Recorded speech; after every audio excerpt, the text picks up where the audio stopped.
It was an encore win for the Louisville Fire on Saturday night in Lexington's Rupp Arena, as the Fire defeated the Horsemen for the second time, 61-31, to pull within a half game of division-leading Green Bay. This week, the Fire moved inside Broadbent Arena to prepare for their second consecutive road trip, this time to Peoria, to take on the 3-5 Pirates. Team head coach Tommy Johnson doesn't take lightly. I think they're a team that's only a couple of plays away from being a winning squad, and that's the honest truth.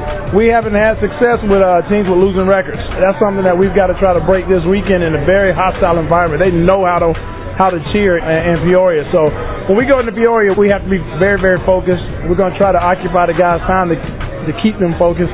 And if we can do that, I'll be comfortable with what we are. While the Lexington Horsemen's frustration continues with the Fire, head coach Tommy Johnson did take away some positives and understands there's still work to be done. Both teams were fighting hard, and when you get in a game like that, that's a rivalry game. You're going to have some issues with guys getting a little emotional. It's just to be expected. But I think both coaching staffs did a great job of calming the guys down in the second half. Following an onside kick to open the game, it was the 5'11", 185-pound rookie from Tennessee Tech, Perry Kyles, who scored from 3 yards out to put the Fire up 7-0. It's no secret that Kyles is the go-to guy for kick returns. He leads the team averaging 20.3 yards per return. So how does PK feel about being the go-to guy off the net, despite not returning kicks at Tennessee Tech? Actually, I wasn't returning that much at Tech. They never did give me the chance to return. So Coach Johnson gave me a chance to return the ball. So I felt like I did the best that I can, and that I love to do that. Kickoff return is my job. I mean, with my speed and my agilities and my abilities to do what I do, I think I can do good for the team on that. So what's the mindset of this Fire speedster as they head to the most critical part of their season? Take it step by step.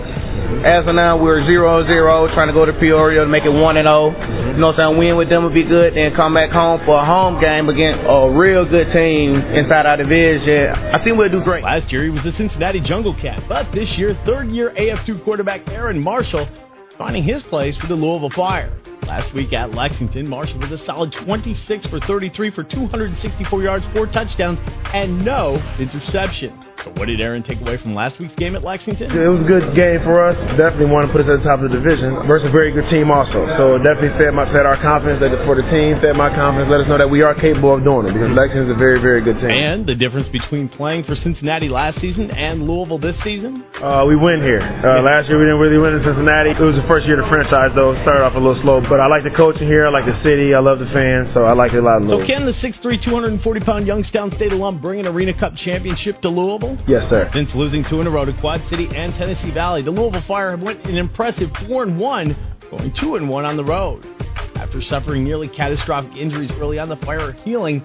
Well, Coach Johnson knows there's still a lot of work to do. He likes what he sees. Well, right now we have a group of guys that are working well together. Some aren't playing and some are playing. The good thing about our guys is that we understand that we're going to need those guys that aren't playing just as well as we need the guys that are playing. And we're trying to work some things out as a unit, as a group, so that we can keep everyone happy and keep everyone around.